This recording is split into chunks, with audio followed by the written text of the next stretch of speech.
What is that magic ingredient that makes us instantly empathize with a character as soon as we start reading a story? What is it that we can relate to that makes us care about them, even if this character is nothing like us? Is it that they're a victim of something bad?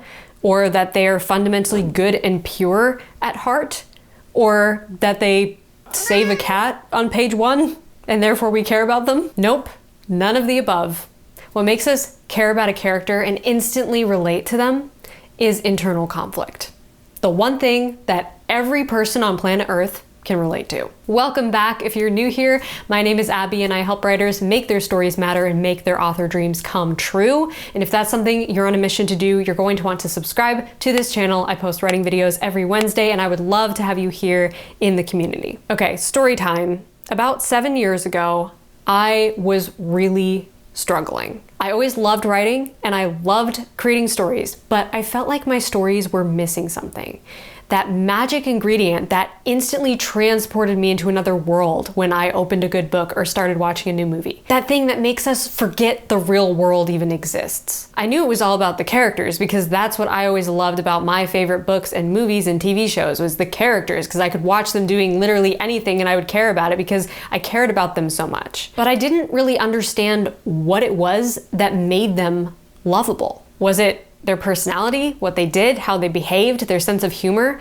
What about morally gray characters that did really bad things for seemingly good reasons and they justified it and they had no redeemable qualities, but I still cared about them and I still rooted them on and wanted to see them succeed and wanted to see them be happy? That was when I realized something and I had my breakthrough. I realized my readers have no reason to care about my character's personality or their sense of humor or their job or their hobbies or their interests. Because all those things are only relatable to some people, the people who are just like your protagonist, which is a very small pie slice of humanity. But I wanted anybody to be able to open one of my books and immediately relate to the characters. So that led me to the big question, what is that one thing that every person on planet Earth can relate to? And the answer was staring me right in the face. Internal conflict. Every single human being has internal conflict. You have internal conflict watching this right now. Maybe you desire to be a best-selling author or an award-winning screenwriter. There's something you really, really want in life. But there's also a little voice of fear in the back of your head holding you back and whispering doubts. What if I don't have what it takes to be a good writer? What if everybody hates my book? What if my screenplay never gets turned into a movie? What if I fail? This is an unavoidable part of the human condition. Therefore, if you want your characters to feel human and real, they need to have this struggle. They need to have internal conflict. And it's important to remember that your protagonist's internal conflict begins long before the inciting incident shows up to wreck their life. It has to, otherwise the inciting incident wouldn't matter. It would just be a dramatic thing happening to anyone. The same consequence could happen if it happened to anyone. And if that's the case, then your story is plot-driven, not character-driven, and you need both. You need the plot and the characters to give the story that electricity and momentum. Your character is the skin in which the reader lives in when they open your book and step into that story. You want your reader to feel like they're stepping into your character's shoes and they're seeing the world as they see it. You want them to feel what your character's feeling, their desires, their fears, their misbeliefs, their deepest conflicts. You don't want your reader thinking, how would I feel if that was me? You want them thinking, how would I feel if I were them? Bottom line, knowing why it matters to your protagonist makes us care about your story's plot. If we don't know why it matters to them, then we don't know why it matters to us. Now, am I saying that you don't need a plot? All you need is characters? Absolutely not. You do need a plot in your story because plot is external conflict, and without external conflict, your characters don't change.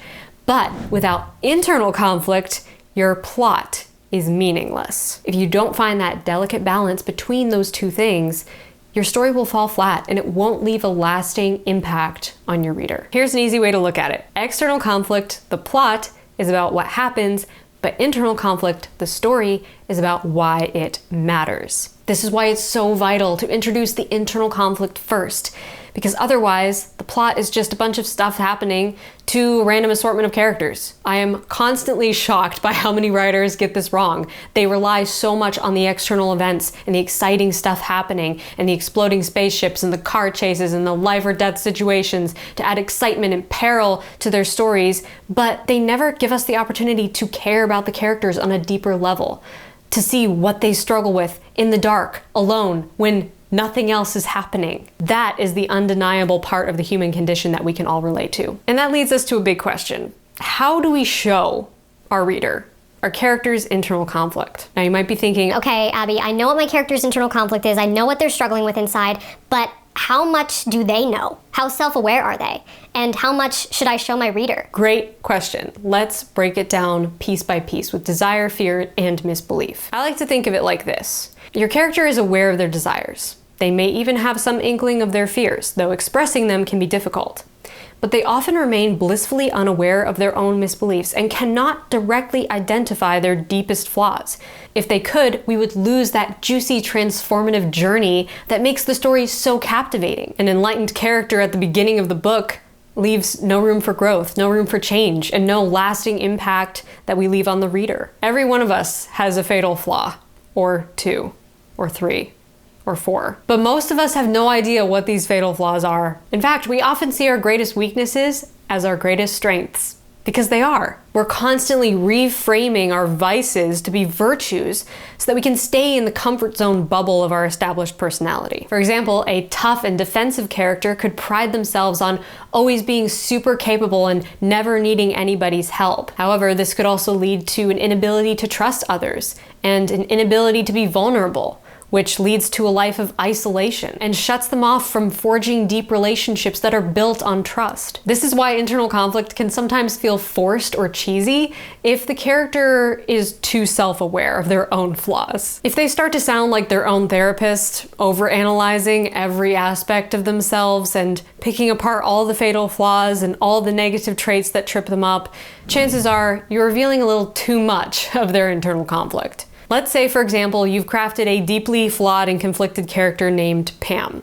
She wants to be a great writer, but she fears rejection and criticism, so she's never put her work out there. She believes she needs to be perfect and above criticism. This fatal flaw is rooted in her past. Maybe she grew up with very strict parents who rewarded her for being perfect and punished her if she fell short. That's a great start, but how do we show Pam's internal conflict without having her come right out and tell the reader, I want to be a great writer, but I'm afraid of being criticized. I want to be perfect, but I worry that I never will because my parents always made me feel like I fell short. Let's be honest, no one in real life has an objective, unbiased view of their own faults like this. That's why it is so important to ask yourself, how much does my protagonist truly understand about their internal struggles? Be careful how much you disclose this conflict to your readers. You want to reveal just enough to allow them to understand and care about this character, but leave out enough to keep them curious, to keep them burning the midnight oil, turning pages in curiosity. So let's look at a good and bad side-by-side example of what this looks like on the page with our character of Pam, the writer. If I was to come out and just tell you what she's struggling with her internal conflict in a very overt, obvious way, it might sound something like this. I'm sitting at my desk, ready to hit send on a query letter to the agent of my dreams. I'm so nervous that if I make a mistake, it will make me look like an amateur, which is exactly what I am. I want so much to be a best-selling author, but I'm just so afraid of being criticized and rejected. I know criticism and rejection come with the territory of being a published author, but it's different for me. I had to grow up with my parents who constantly pushed me to do better and never allowed a mistake. They only ever rewarded me with love when I made them proud and did something they approved of. And if I failed at something, they made me feel like I fell short. I can't help but feel like my best will never be good enough and my dreams will never come true. This is way too on the nose. We are revealing way too much of Pam's deep internal conflict and her childhood conflicts and all the stress and misbeliefs and limiting beliefs that have built up over time.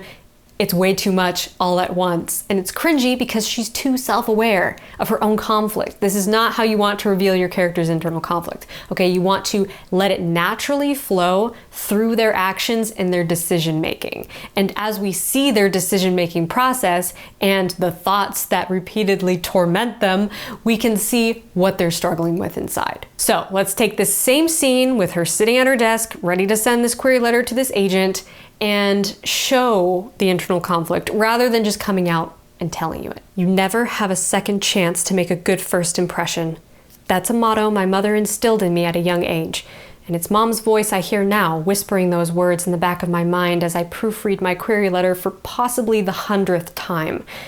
Mom's rule rings especially true when it comes to introducing yourself to a high-demand professional like Sandy Griswold.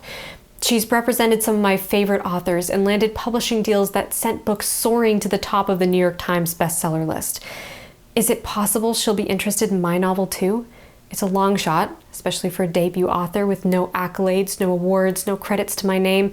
But with flawless grammar and attention to detail, I may just have a slim chance of impressing the agent of my dreams. My heart thunders in my chest as I hover my cursor over the send button.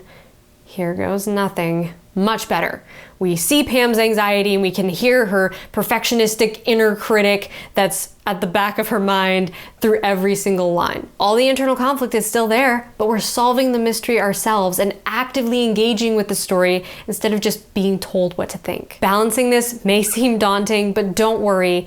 Take it slow, be gracious with yourself, and just let your character do the thinking. Let them do the talking. Let them reveal who they are through their decision-making process, through their actions as they move through the world and try to accomplish their goals and avoid their fears. Now, by this point, you might be bursting with creativity and new ideas of how to make your character more internally conflicted. But if you're still hitting a roadblock and you're stuck and you're not sure where to begin with this whole process, don't worry, I've got you covered. I've designed a special printable worksheet for you today to craft rich, layered, believable internal conflict for your characters and to make the process fun and interactive. And honestly, it feels more like a game than homework. This template will walk you through the creative process of building character conflict from the ground up, and by the time you're finished, you'll have some amazingly conflicted characters to weave into your story. So click the link below this video to grab that PDF and start crafting incredible conflicted characters. Smash that like button if you liked this video, and make sure you're subscribed to this channel if you haven't already,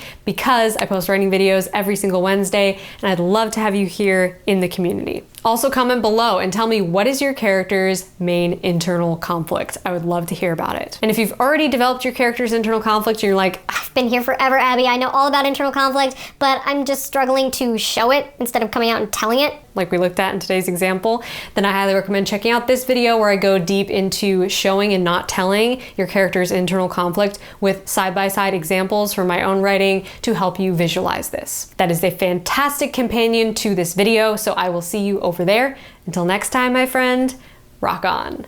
Shh.